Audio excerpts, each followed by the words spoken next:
মঙ্গলবার রাত 10টায় যুক্তরাজ্যে যাচ্ছেন খালেদা জিয়া। হিথ্রো বিমানবন্দরে মাকে স্বাগত জানাবেন তারেক রহমান। দলীয় সর্বোচ্চ নীতি নির্ধারণী ফোরামে আলোচনা। গুমের অভিযোগে শেখ হাসিনার বিরুদ্ধে গ্রেফতারি পরোয়ানা। বিটিআর হত্যাকাণ্ড নিয়ে প্রয়োজনে ভারতে গিয়ে জিজ্ঞাসাবাদ জানিয়েছেন কমিশন প্রধান। দেশে বিনিয়োগ আনতে বিদেশি প্রচারণা বাড়ানোর তাগিদ প্রধান উপদেষ্টার। চীন ও জাপানে অধ্যয়নরত বাংলাদেশি শিক্ষার্থীদের কাজে লাগানোর পরামর্শ। গঠিত হচ্ছে গণ অভ্যুত্থান অধিদপ্তর। ফেব্রুয়ারি থেকে কার্যক্রম শুরু। গণহত্যার বিচার ও রাষ্ট্র সংস্কারের পরে নির্বাচন বলছেন সমন্বয়করা।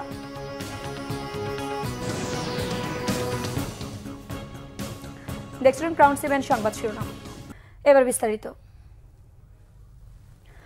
মঙ্গলবার রাত 10টায় যুক্তরাজ্যের উদ্দেশ্যে ঢাকা ছাড়বেন সাবেক প্রধানমন্ত্রী বিএনপি চেয়ারপারসন বেগম খালেদা জিয়া। কাতারের আমিরের পাঠানো এয়ার অ্যাম্বুলেন্সে লন্ডন যাবেন তিনি। চিকিৎসা হবে স্বনামধন্য লন্ডন ক্লিনিকে। মাকে নিতে হিথ্রো বিমানবন্দরে উপস্থিত থাকবেন তারেক রহমান সহ পরিবারের সদস্যরা। রিপোর্ট শুভ মাহফুজের। 2018 সালের 8 ফেব্রুয়ারি জিয়া অরফানেজ ট্রাস্ট দুর্নীতির মামলায় সাজা দিয়ে সাবেক 3বারের প্রধানমন্ত্রী বেগম খালেদা জিয়াকে কারাগারে পাঠায় শেখ হাসিনার সরকার। প্রায় 1 বছর 2 মাস পর 2019 সালের 1 এপ্রিল অসুস্থ হয়ে পড়লে তাকে ভর্তি করা হয় বঙ্গবন্ধু মেডিকেল বিশ্ববিদ্যালয় হাসপাতালে। তা যেন হিতে বিপরীত হয়ে ওঠে তার জন্য। হেঁটে কারাগারে যাওয়া বেগম জিয়ার ভরসা হয়ে যায় হুইলচেয়ার। কেবল রাজনৈতিক প্রতিহিংসা, মামলা, কারাবাস ও গৃহবন্দী থেকে প্রায় 1 যুগ কেটেছে খালেদা জিয়ার। 79 বছর বয়সী এই রাজনীতিকের শারীরিক নানা অসুস্থতায় বিদেশে উন্নত চিকিৎসার জন্য চিকিৎসক, পরিবার ও রাজনৈতিক দলসহ নানা মহলে তোলা দাবিতে কোনো ভ্রুক্ষেপই করেননি শেখ হাসিনা। টানা গত 6 থেকে 7টি বছর বেগম খালেদা জিয়ার চিকিৎসা নিয়েই ছিল দেশের অন্যতম বড় রাজনৈতিক দল বিএনপির অন্যতম দুশ্চিন্তা। নানা আন্দোলন সংগ্রামেও নিশ্চিত করা যায়নি তার বিদেশে চিকিৎসা।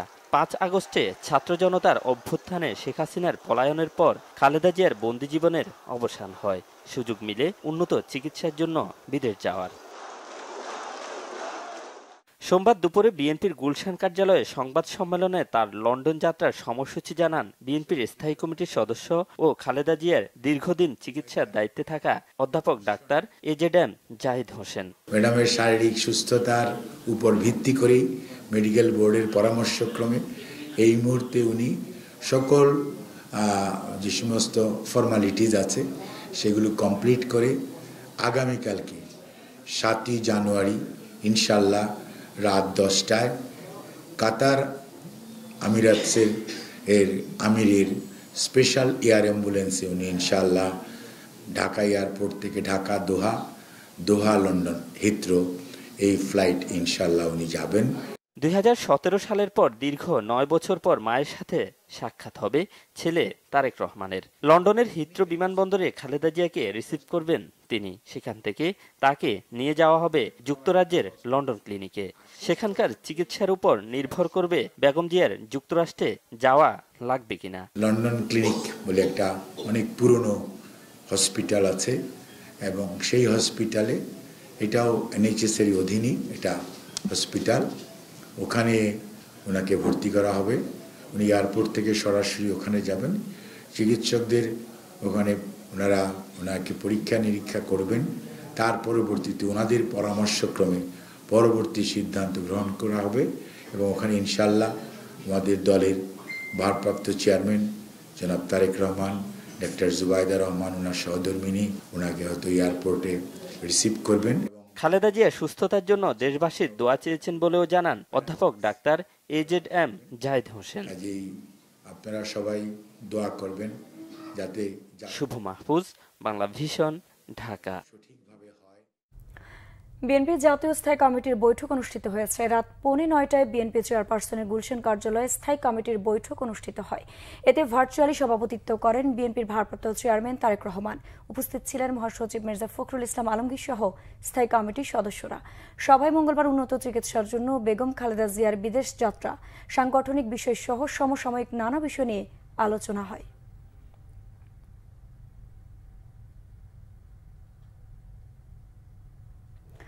গুম ও বিচার বহির্ভূত হত্যাকাণ্ডের অভিযোগে শেখ হাসিনাকে গ্রেফতার নির্দেশ দিয়েছেন আন্তর্জাতিক অপরাধ ট্রাইব্যুনাল।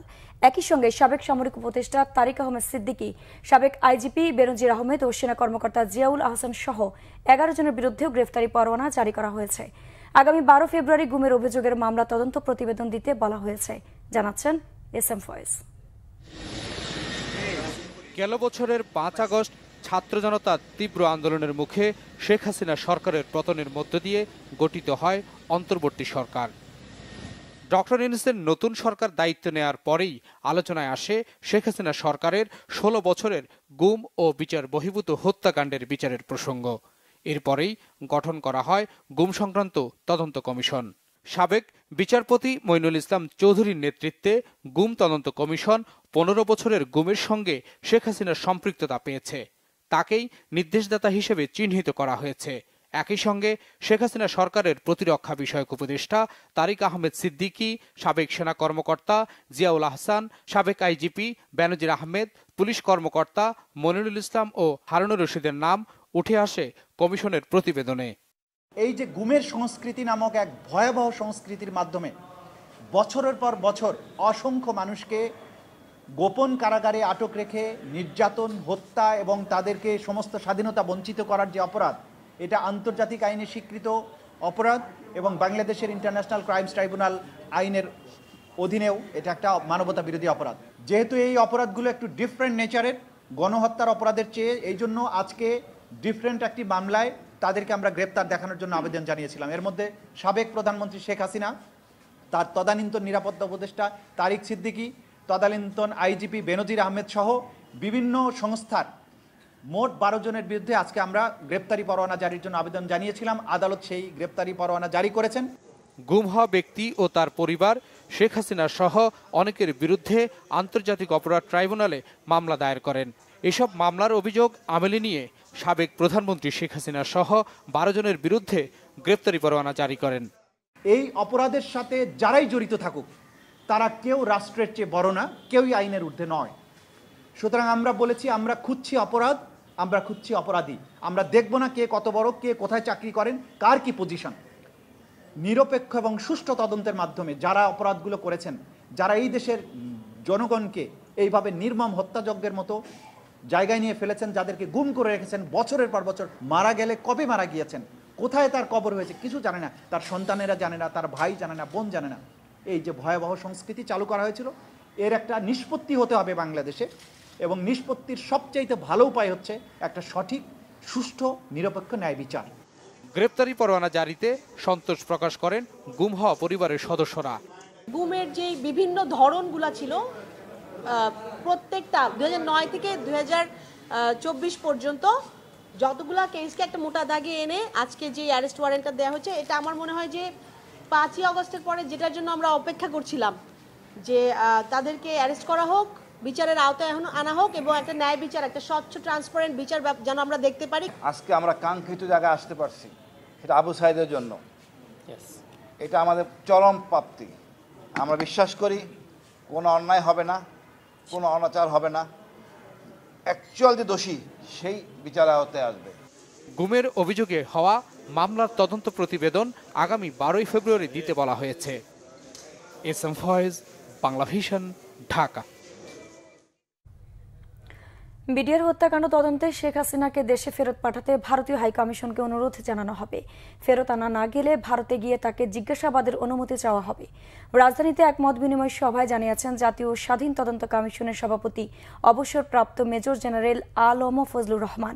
ফজলুর রহমান বলেন, যে কোনো মূল্যে বিডিআর হত্যাকাণ্ডের তদন্ত শেষ করা হবে। নির্ধারিত সময়ের মধ্যেই রিপোর্ট জমা দেওয়া হবে। বিডিআর হত্যাকাণ্ড কোনো মিউটিনি নয়, কনস্পিরেন্সি কিলিং অফ অফিসার বলে মন্তব্য তার। জানান, 2 মাস লাগবে দেশের অভ্যন্তরীণ বিষয়গুলো তদন্ত শেষ করতে। 1 মাস বৈদেশিক বিষয়ের তদন্ত করা হবে। জানান, তদন্ত কমিশনের একজন সদস্যের ব্যাপারে শহীদ পরিবারের অনেকেই আপত্তি জানিয়েছেন। তবে কমিশন প্রধান ঠিক থাকলে তদন্তে কোনো সদস্য প্রভাবিত করতে পারবে না বলে আশ্বস্ত করেন তিনি। 16 বছরে বিডিআর হত্যাকাণ্ডের অনেক প্রমাণ নষ্ট হয়ে গেছে। বিডিআর হত্যাকাণ্ডের পেছনে ভারত জড়িত, এটি শুধু বললেই হবে না, প্রমাণ লাগবে বলেও মন্তব্য করেন ফজলুর রহমান। হবে না। দেশের শিল্প খাতে আরও বিনিয়োগ আনতে বিদেশে প্রচারণা বাড়ানোর তাগিদ দিয়েছেন প্রধান উপদেষ্টা ডক্টর মোহাম্মদ ইউনূস। এ কাজে সহযোগিতা করতে পররাষ্ট্র মন্ত্রণালয়কে নির্দেশনা দেন তিনি। তেজগাঁওয়ে নিজ কার্যালয়ে বেপচা 2023-24 অর্থ বছরের বার্ষিক প্রতিবেদন জমা দেওয়ার সময় প্রধান উপদেষ্টা এ নির্দেশনা দেন। বিদেশে বিশেষ করে চীন ও জাপানে অধ্যয়নরত বাংলাদেশি শিক্ষার্থীদের জড়িত করে বিনিয়োগকারীদের আকৃষ্ট করার পরামর্শ দেন সরকার প্রধান। বেপচা নির্বাহী chairman major general Abul Kalam Mohammad Ziaur Rahman বলেন, বাংলাদেশে জুলাই আগস্টের অভ্যুত্থান এবং বারবার বৈশ্বিক রাজনৈতিক দৃশ্যপট পরিবর্তনের পরও বিনিয়োগকারীদের কাছ থেকে ইতিবাচক সাড়া পাচ্ছেন। এরই মধ্যে চীনা বিনিয়োগকারীদের কাছ থেকে 135 মিলিয়ন মার্কিন ডলার বিনিয়োগের প্রস্তাব পাওয়ার কথা প্রধান উপদেষ্টাকে জানান বেপচা নির্বাহী চেয়ারম্যান। মুক্তিযুদ্ধ বিষয়ক মন্ত্রণালয়ের অধীনে জুলাই গণ অভ্যুত্থান অধিদপ্তর গঠন করা হচ্ছে। কার্যক্রম শুরু হবে ফেব্রুয়ারি থেকে, জানিয়েছেন তথ্য ও সম্প্রচার মন্ত্রণালয়ের উপদেষ্টা নাহিদ ইসলাম। সোমবার এক সংবাদ সম্মেলনে একথা জানান তিনি। বলেন, জুলাই গণ অভ্যুত্থান অধিদপ্তর গঠন করে আগামী সপ্তাহে গেজেট প্রকাশ করা হবে। এরই মধ্যে 637 কোটি 80 লাখ টাকা অর্থ মন্ত্রণালয় থেকে পর্যায়ক্রমে শহীদ ও আহত পরিবারের মাঝে দেওয়ার সিদ্ধান্ত হয়েছে। প্রতি শহীদ পরিবার 30 লাখ টাকা ও আহতদের দেওয়া হবে 2 থেকে 5 লাখ টাকা। স্বাস্থ্য মন্ত্রণালয়ের হিসাবে এ পর্যন্ত জুলাই অভ্যুত্থানের শহীদ 826 জন ও আহত 11,000। যারা বাদ পড়েছে তারা আগামী 31 জানুয়ারির মধ্যে তালিকাভুক্ত হওয়ার জন্য আবেদন করতে পারবেন।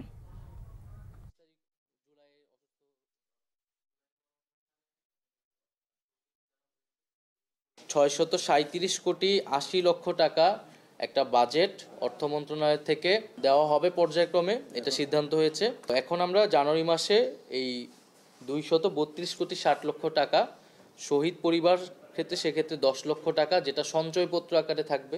আহতদের ক্ষেত্রে আমরা এই 2 লক্ষ, 1 লক্ষ, 1 লক্ষ 50,000 এরকম বিভিন্ন ক্যাটাগরিতে দেওয়া হবে।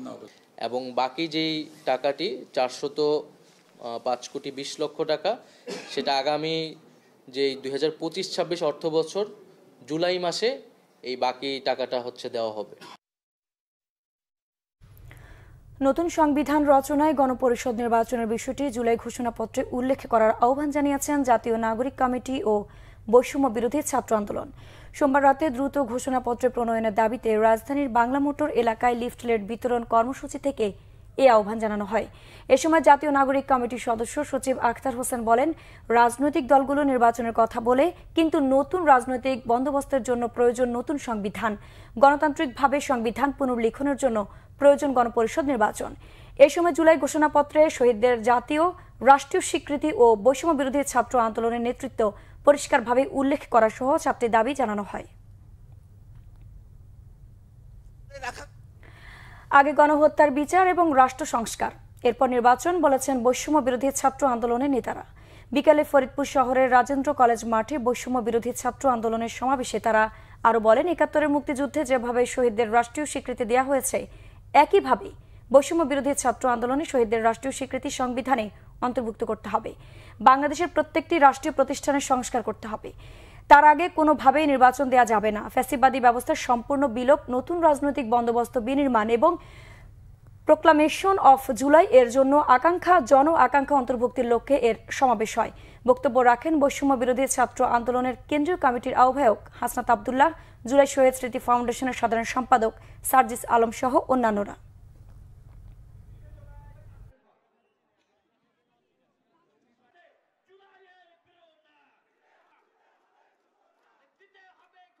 আমাদের এই বাংলাদেশে অবশ্যই যৌক্তিক সময় নির্বাচন হবে, কিন্তু তার পূর্বে এই খুনি হাসিনা যে আমাদের সিস্টেমগুলোকে ধ্বংস করে দিয়েছে, সেই সিস্টেমগুলোর একটি সংস্কার করতে হবে। আমাদের এই বাংলাদেশ আর কোন নতজানু পররাষ্ট্রনীতিতে বিশ্বাস করে না। আমরা চোখে চোখ রেখে আমাদের পররাষ্ট্রনীতি ঠিক করব। পৃথিবীর যে কোনো পরাশক্তি যদি বিন্দু মাত্র চিন্তা করে যে তারা বাংলাদেশকে ডমিনেট করে কোনো পররাষ্ট্রনীতি নির্ধারণ করবে, আমরা বলি সেই পররাষ্ট্রনীতি আমরা ছুঁড়ে ফেলে দিব। সিন্ডিকেট যদি এক হাত পথে আরেক হাতে যায়, এটা বলার জন্য আপনি সরকার হয় নাই, বরং এই সিন্ডিকেটগুলো ভাঙার জন্য আপনাকে বসানো হয়েছে। এখনো পর্যন্ত আমাদের এই বিপ্লবকে অনেকে মেনে নিতে পারে নাই।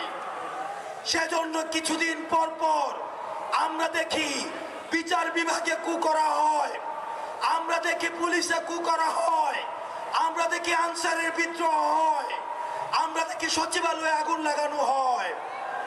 আমরা সবাইকে বলতে চাই, আপনারা রিয়েলিটি মাইনা নেন। এই ফরিদপুরবাসী যতদিন জেগে আছে, কোন শেখ হাসিনা কোনোদিন বাংলাদেশে ফিরবে না।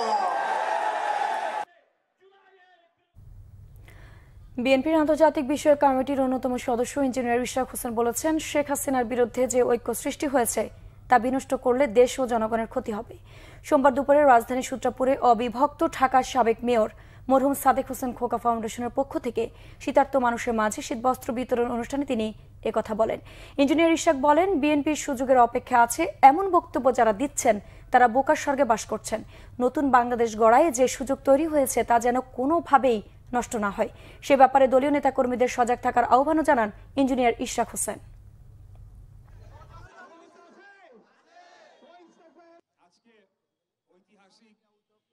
একটি বৃহৎ অন্য রাজনৈতিক দলের নেতার মুখে শুনলাম যে এক দল খেয়ে গিয়েছে, আরেক দল খাওয়ার জন্য নাকি বসে রয়েছে। তো আমি তাদের উদ্দেশ্যে বলতে চাই যে এই ধরনের মন্তব্য করে আমাদের যে ঐক্য সৃষ্টি হয়েছিল খুনি হাসিনার বিরুদ্ধে, সেই ঐক্যকে বিনষ্ট করলে সবশেষে গিয়ে দেশ এবং জনগণেরই ক্ষতি হবে।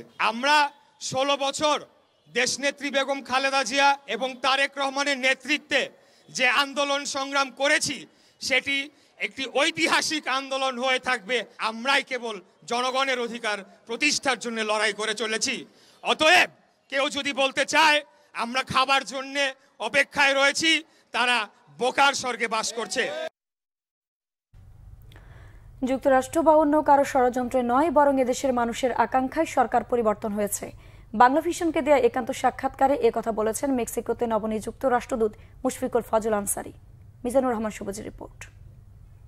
একজন স্টেট ডিপার্টমেন্টের ডিপ্লোম্যাট সোমবার বাংলা ভিশন স্টুডিওতে এক সাক্ষাৎকারে বিভিন্ন ইস্যুতে কথা বলেন রাষ্ট্রদূত মুশফিকুল ফজল আনসারী। আওয়ামী লীগ সরকারের পতন নিয়েও কথা বলেন। এটা কোনো কনস্পিরেসি থিওরি নয়। অনেকে বলেন যে এটা যুক্তরাষ্ট্র করে দিয়েছে বা যুক্তরাষ্ট্র, আমি এটা মনে করি না। এটা বাংলাদেশের মানুষেরই আকাঙ্ক্ষার বাস্তবায়ন ঘটেছে। তবে যুক্তরাষ্ট্র সহ আন্তর্জাতিক মিত্র একটা পেইজে অবস্থান করছিল বাংলাদেশের গণতন্ত্রহীনতার ক্ষেত্রে। আমি বিশেষ করে ওয়েস্টার্ন ওয়ার্ল্ডের কথা বলছি, ইনক্লুডিং আমেরিকা, ইউরোপীয় union, the United kingdom and all others allies and partners.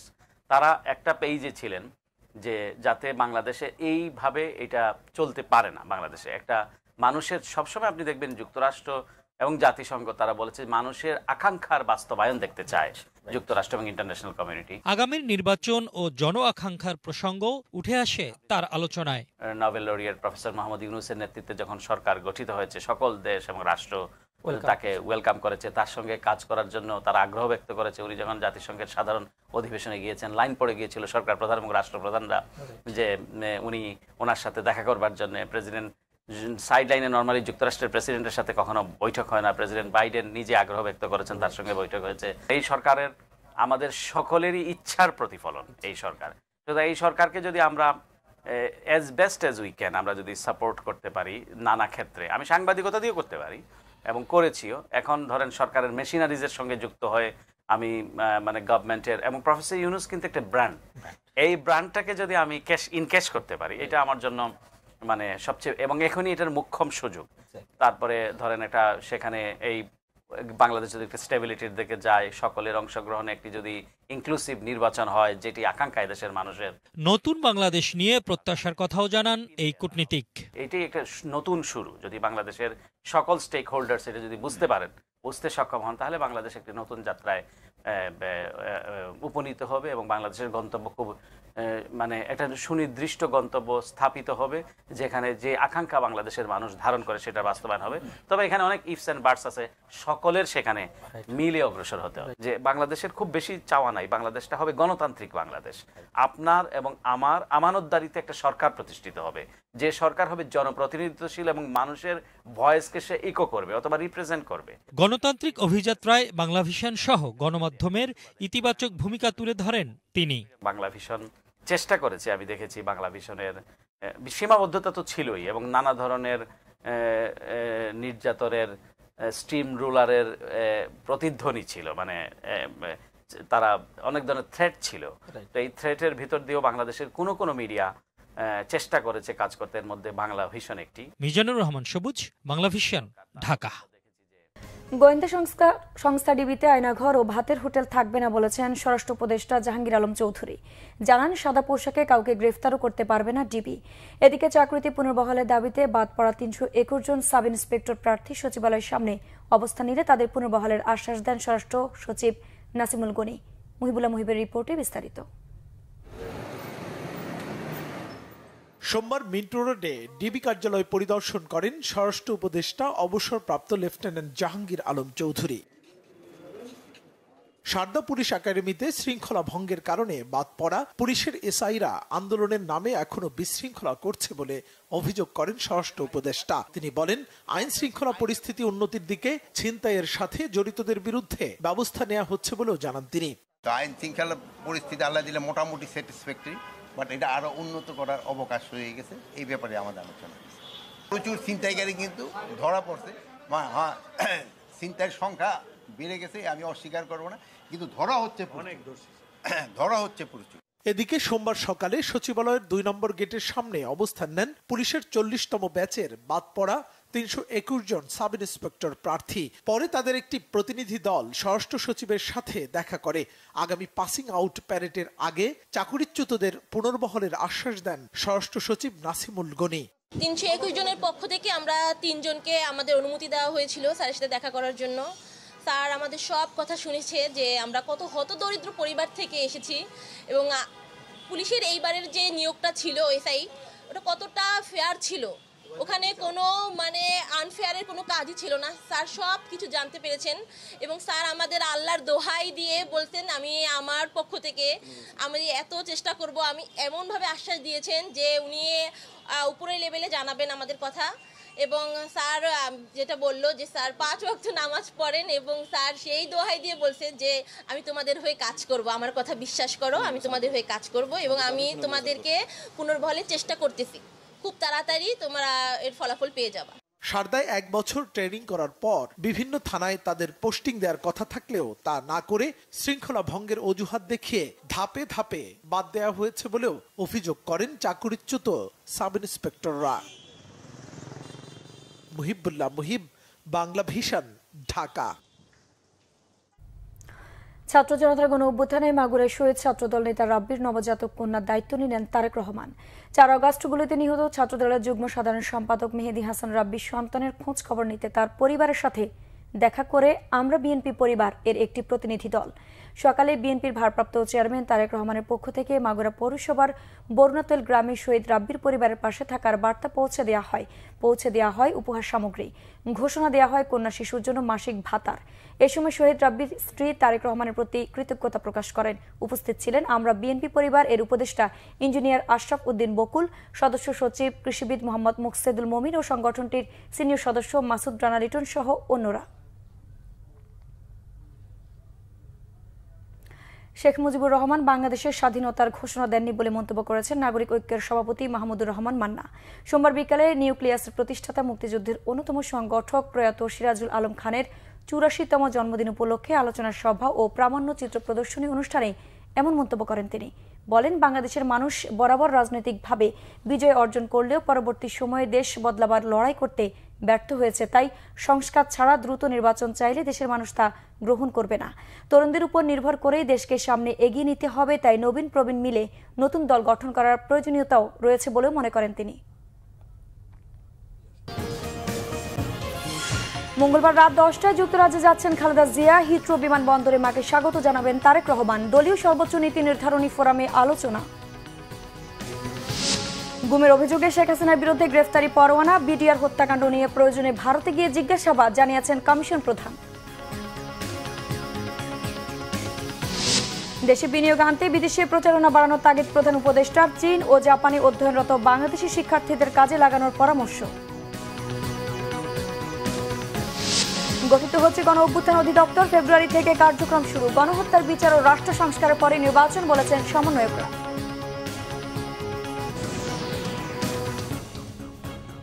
দর্শক ছিল এখনকার মতো, পর সংবাদ সকাল 7:30টায় দেখার আমন্ত্রণ রইল। এছাড়া বাংলাভিশন সংবাদ ও সংবাদ সংশ্লিষ্ট অনুষ্ঠান দেখতে ভিজিট করুন www.bvnews24.com ও facebook.com/banglavisionnews এবং সাবস্ক্রাইব করুন youtube.com/banglavisionnews। ধন্যবাদ।